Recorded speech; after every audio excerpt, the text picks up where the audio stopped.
Hola, ¿qué tal? Muy buenas tardes. Muy bienvenidos a este nuevo encuentro del ciclo Temas Humanos desde la mirada de las escenas matrices. Soy Mauricio Weintraub. Es el encuentro número 22 ya de este ciclo que, como ustedes conocen, todos los miércoles llevamos a cabo desde las 6 de la tarde, horario argentino, para charlar un rato, para atravesar un ratito algunos temas que nos tocan como humanos que somos. Temas que aparentemente son diferentes, en realidad lo son, pero que finalmente siempre desembocan en las mismas cuestiones, siempre confluyen, yo diría, en las mismas profundidades. Cada miércoles, como decimos, la idea es poder dar un paso más, una vuelta más. Nosotros, en habitarnos desde las escenas matrices, no creemos que el proceso de crecimiento termine alguna vez. Siempre es un poquito más, una capa más de la cebolla que vamos pelando para encontrarnos, si podemos, si nos va más o menos bien, un poco más profundamente con nosotros mismos.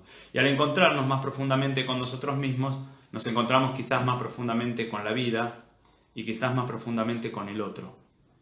Finalmente, seguro que este es uno de los objetivos, aunque no sepamos muy bien para qué estamos acá, seguro que este es uno de los objetivos. Poder encontrarnos un poquito más con el otro y por lo tanto con la vida y con nosotros mismos.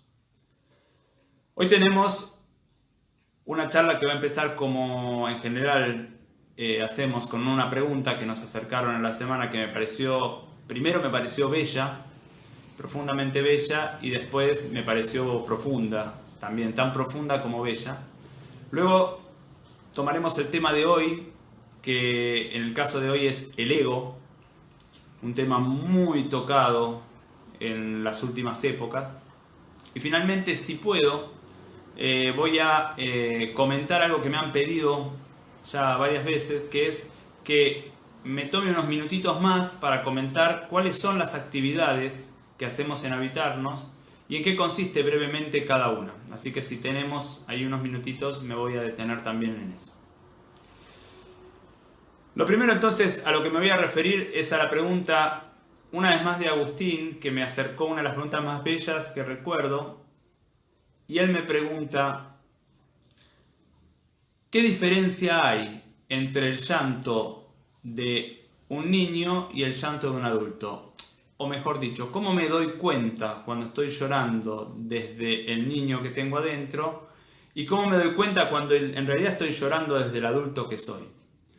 Y esta me parece una pregunta fantástica, porque justamente uno de los trabajos centrales de nuestra propuesta, de nuestra mirada, de la mirada de las escenas matrices, es poder transformarnos cada vez más en un adulto, porque para nosotros la adultez, así como la entendemos nosotros, es casi sinónimo de salud.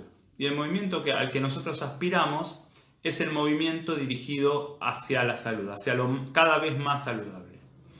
Entonces, en este sentido, me parece fundamental poder intentar diferenciar. No es fácil, sobre todo no es fácil desde la palabra, porque en realidad es un sentir, poder intentar diferenciar cuál es la diferencia entre el llanto de un niño y el llanto de un adulto en mí mismo. Cuando yo estoy llorando desde un niño que tengo adentro, o me estoy transformando en un niño, y cuando estoy habitando la adultez para llorar desde el adulto con el niño. Y yo diría que lo primero es una sensación. ¿Qué pasa cuando llora un niño? Mejor dicho, cuando llora un niño, ¿cómo está? Cuando llora un niño, el niño siempre está solo. En realidad el niño llora fundamentalmente porque está solo. Digo, llora por algo que le pasa en la vida, como decimos siempre, se cae en la plaza, se lastima la rodilla, o pierde o se le rompe un juguete querido, o sea, llora por algo concreto de la vida, pero ese no es un llanto que lastima, digamos, es un llanto que tiene que ver con la vida, y si es bien atendido, si es atendido saludablemente, se tramita. El problema o el tema está cuando el nene llora solo. ¿Qué quiere decir llora solo? Llora porque siente que no lo entienden, que no lo comprenden, siente que los padres no pueden estar verdaderamente de su lado, no pueden contactar con él. Y ese es el llanto que empieza a quedar como herida psíquica que después el sujeto deberá sanar en su adultez. O sea, el llanto que queda y que es el que habrá que sanar es el llanto a partir del cual el nene está llorando sin sus padres. Y esta es la primera sensación.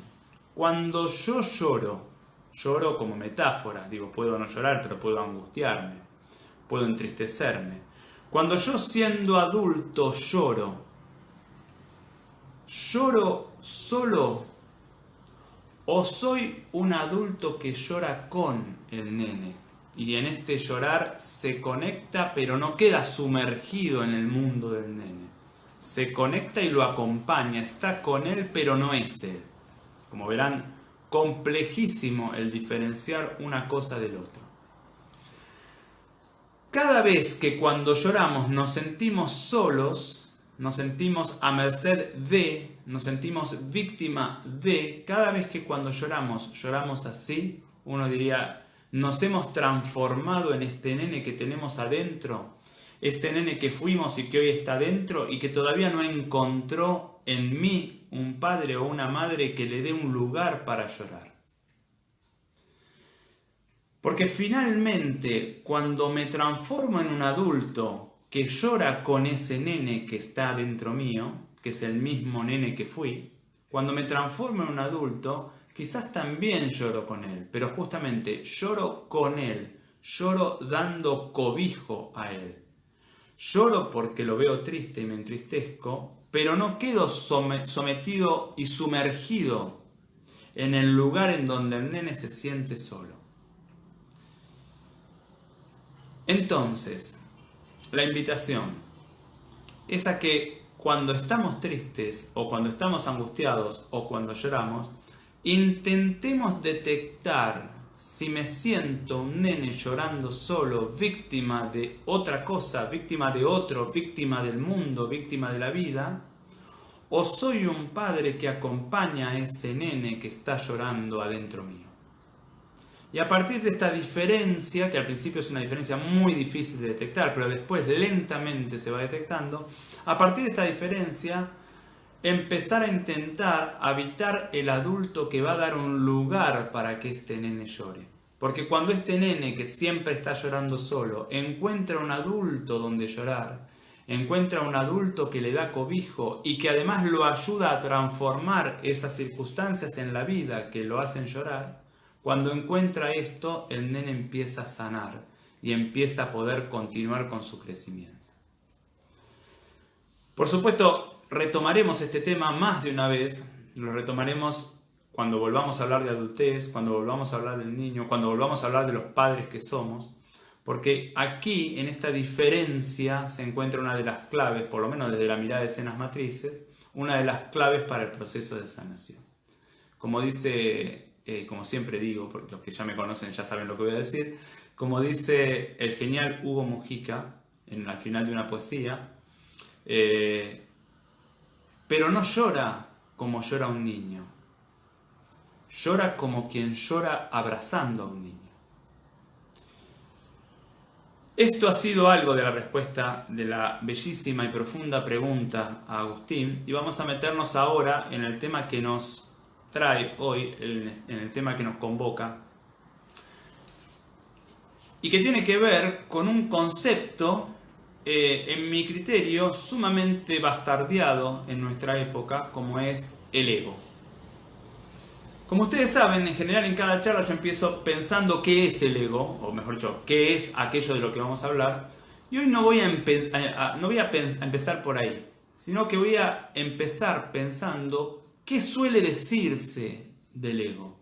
Para ver si podemos, más hacia el final de nuestro encuentro de hoy, pensar qué es el ego, por lo menos desde las escenas matrices.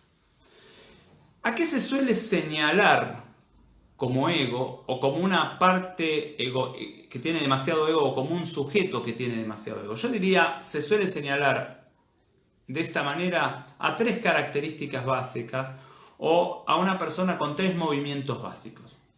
Se suele señalar como alguien que tiene demasiado ego a una persona o una parte a la que denominamos, si quieren, egoísta. Se suele señalar como una persona que tiene demasiado ego a una persona, a una parte que es demasiado ambiciosa, y se suele señalar como una persona que tiene demasiado ego a una persona o a una parte que busca, quizás excesivamente, admiración de los demás. Entonces vamos a meternos brevemente en cada una para tratar de entender de qué estamos hablando y luego tratar de entender qué le pasa a esta persona o a esta parte cuando busca cada una de estas cosas. Entonces, ¿de qué estamos hablando cuando hablamos de una persona o de una parte de uno que es egoísta? Y yo diría, estamos hablando fundamentalmente de un ser al que le cuesta compartir lo que tiene. Lo que tiene pueden ser bienes, puede ser tiempo, puede ser un espacio, puede ser un saber. O sea, una persona a la que le cuesta compartir con otro lo que tiene. Y ya nos invito a todos a ir a buscar aquella parte mía a la que podríamos llamar, o quizás llamamos, egoísta. Es decir, aquella parte mía que no quiere compartir, o a la que le cuesta compartir algo que tiene. Y en esta búsqueda de lo propio, que es siempre el movimiento primero para crecer, donde tengo yo eso que veo en el otro y al que lo quiero ayudar, en esta búsqueda de lo propio vamos a empezar a pensar que en realidad cuando uno es egoísta y no puede compartir lo que tiene, es porque de alguna manera o de otra siente que si comparte lo que tiene, pierde lo que tiene. O sea, hay como una sensación en donde si yo estoy con otro, me abro a un otro, abro lo mío a un otro, en realidad termino perdiendo. O sea, es una persona que no puede vincularse realmente con el otro y no puede compartir lo propio. Está en el compartir la sensación de perder. Y a medida que nos vamos dando cuenta de esto, ¿por qué yo siento que pierdo cuando comparto? Podemos ir quizás a dos instancias. En primer sentido, o en primer lugar, podríamos ir a pensar cuándo yo aprendí que compartir era perder. Y quizás acá también tendría como dos posibilidades.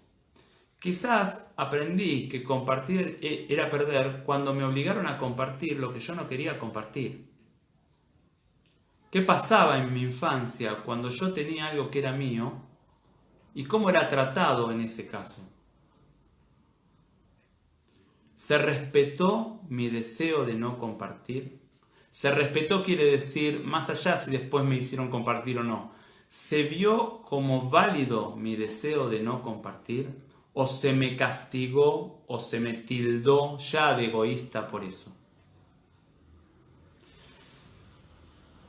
En este sentido, si cuando yo no quise compartir se me irrespetó esto, es lógico que haya una parte mía que se haya cerrado y que esté empecinada en no compartir.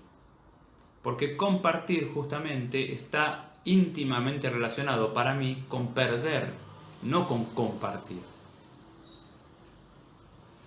Y paralelamente, quizás cuando yo no quiero compartir con mi amigo algo que tengo, quizás es porque hay una parte mía que verdaderamente percibe que mi amigo se va a aprovechar de eso que yo voy a compartir. Digo, quizás hay algo de verdad en este no querer compartir. Ahora, ¿qué pasa cuando mirando a esta parte la tildo de egoísta y la castigo y la censuro? La veo como mala. Lo que nos pasa en general con toda parte a la que veo como mala. No la puedo escuchar. No puedo escuchar su verdad. No puedo enterarme verdaderamente de lo que le pasa.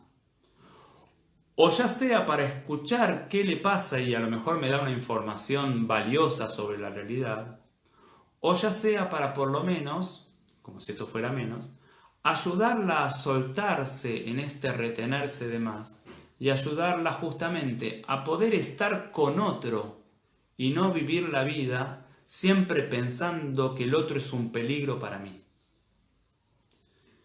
Entonces, si puedo escuchar en vez de juzgar a esa parte a la que llamo egoísta, quizás esa parte me dice algo más de mí mismo que yo no alcanzo a ver, justamente porque la acuso y la llamo egoísta.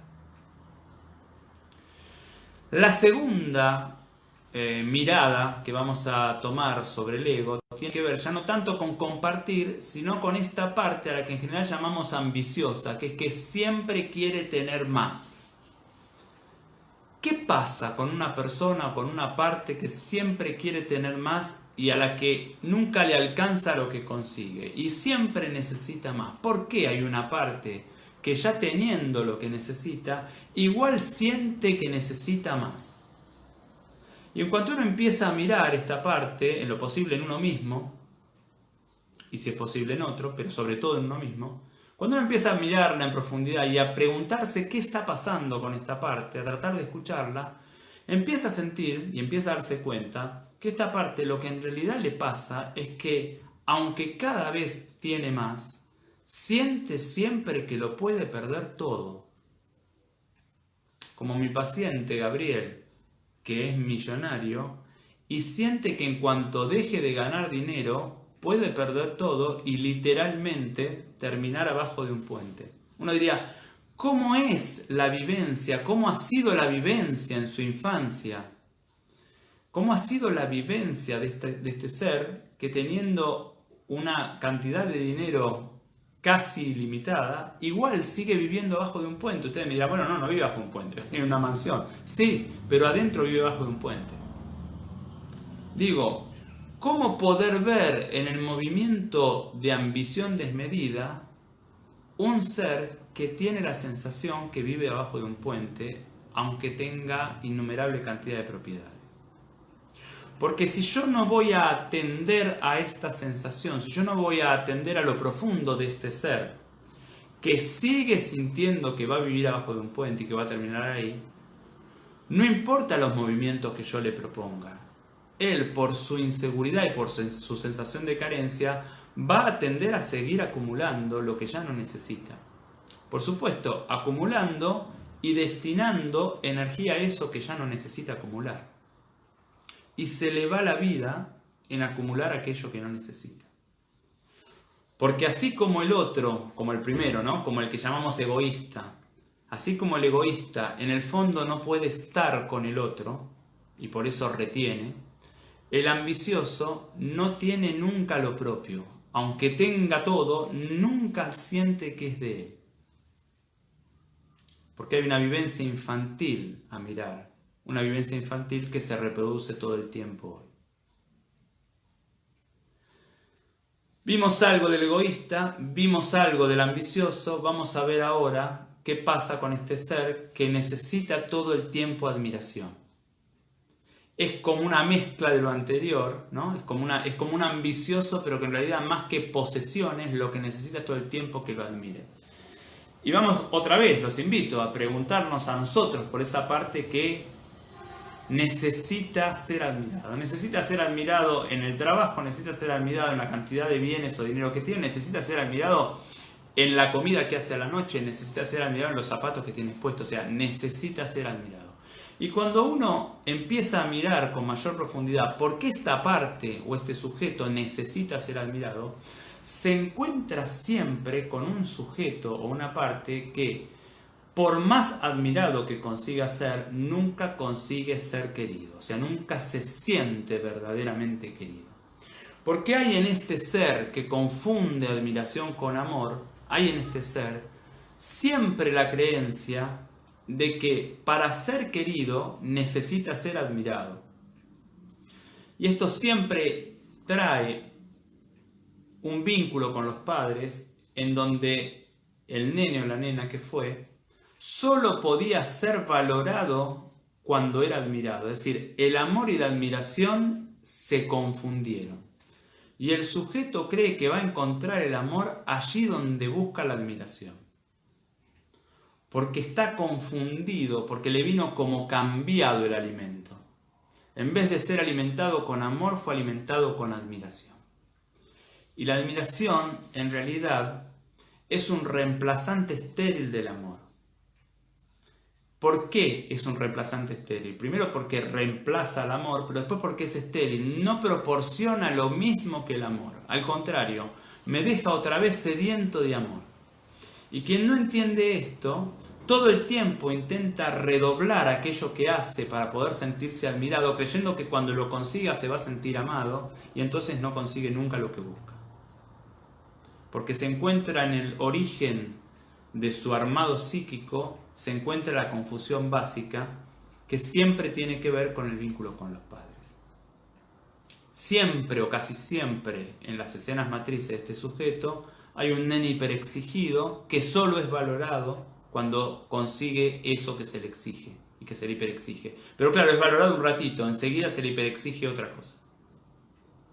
Estos yo diría son los tres maneras en las que suele nombrarse el ego. Yo diría como un egoísta, como un ambicioso o como aquel que todo el tiempo busca admiración. Pero a mí me gustaría, para cerrar esta charla o esta parte de la charla, dar una vueltita más, como decimos siempre, y ver, yo diría, otro lugar o ver otra profundidad de lo que para mí es el problema del ego. Y que es cuando se señala al ego como una parte menos elevada nuestra. Y esto tiene que ver con muchas pseudoteorías, pseudopsicológicas, como me gusta decir a mí. El otro día me preguntaron qué quería decir cuando decía pseudopsicológica.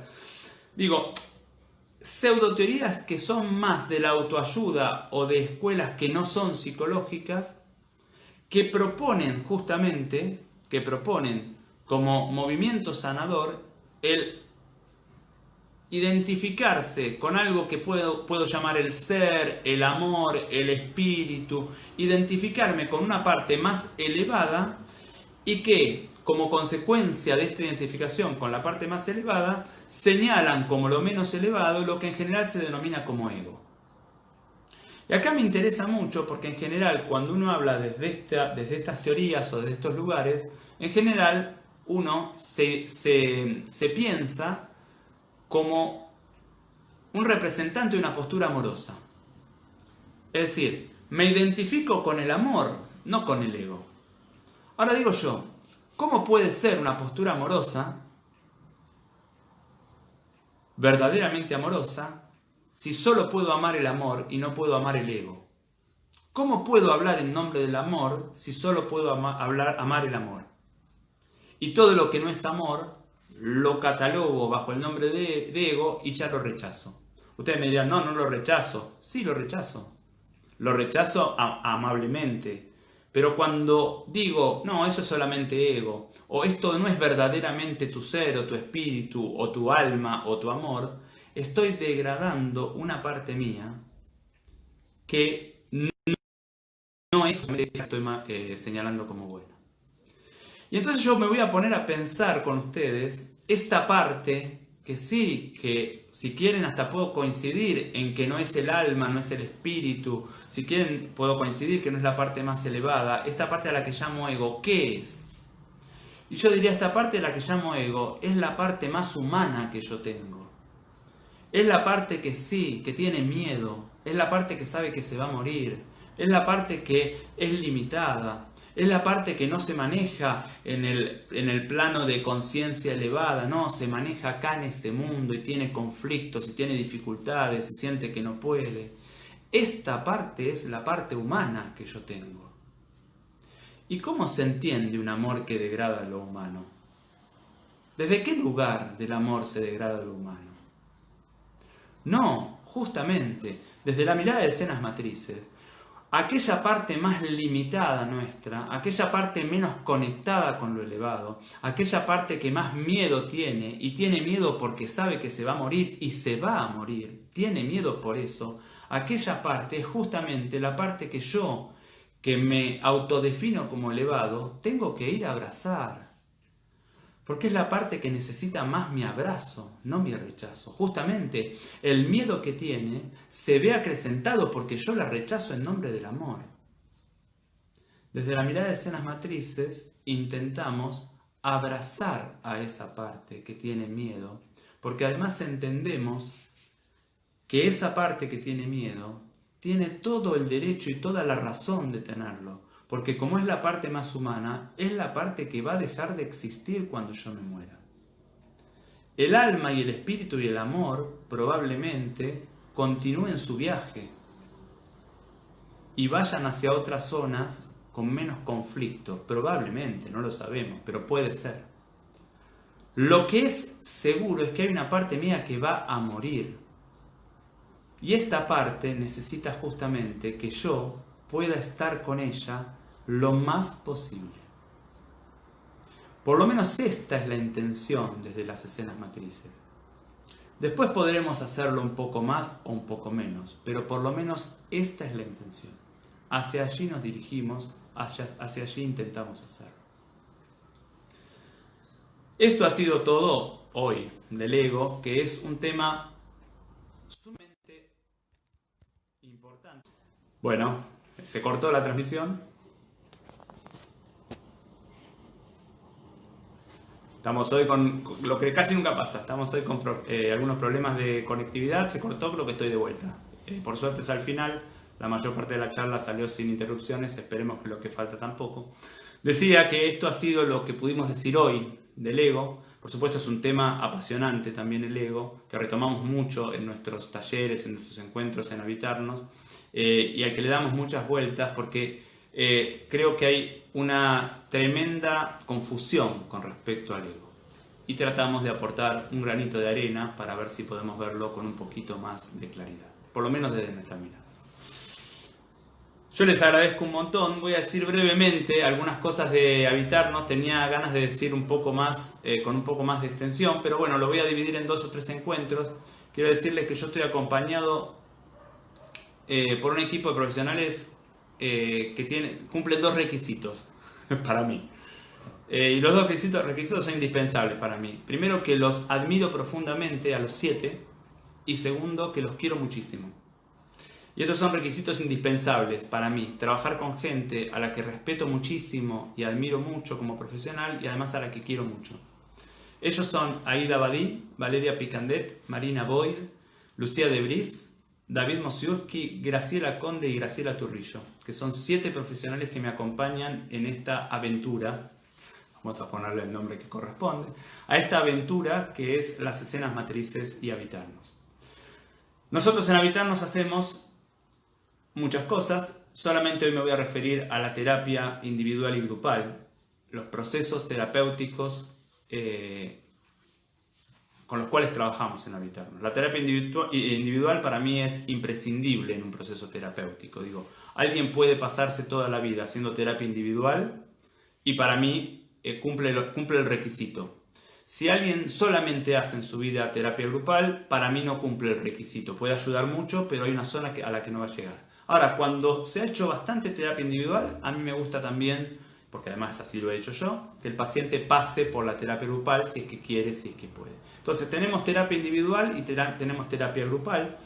Por supuesto, atiendo yo, aunque en este momento no estoy tomando pacientes, sobre todo en Argentina, y atiende mi equipo. Y tenemos pacientes, y esto me importa, tenemos pacientes de Argentina, de cualquier lugar de la Argentina, porque atendemos también por Skype o por WhatsApp o por Zoom, no solo en cuarentena, sino en cualquier momento del año. Y también tenemos pacientes del exterior, de cualquier país hispanohablante. Tenemos pacientes de muchos países. Porque los procesos terapéuticos los podemos llevar a cabo sin ningún inconveniente, por suerte, en esta época, a partir de la tecnología, los podemos llevar a cabo, digo, desde cualquier país del mundo. Entonces los invito a aquellos que tienen interés en saber más sobre nuestros procesos, a que nos escriban, a que se contacten con nosotros. Hoy me dediqué a estas 2 cosas, me dedicaré a los otros espacios de Habitarnos en las próximas charlas. Yo les agradezco muchísimo, como cada miércoles, el acompañamiento. Los invito a contactarse con nosotros al mail que tienen en pantalla y a ver nuestros videos, nuestras charlas y otros videos que tenemos en el canal de YouTube que también está en la pantalla. Por supuesto, los espero, si ustedes quieren y pueden, el miércoles que viene a la misma hora. Les agradezco mucho y que tengan buena semana.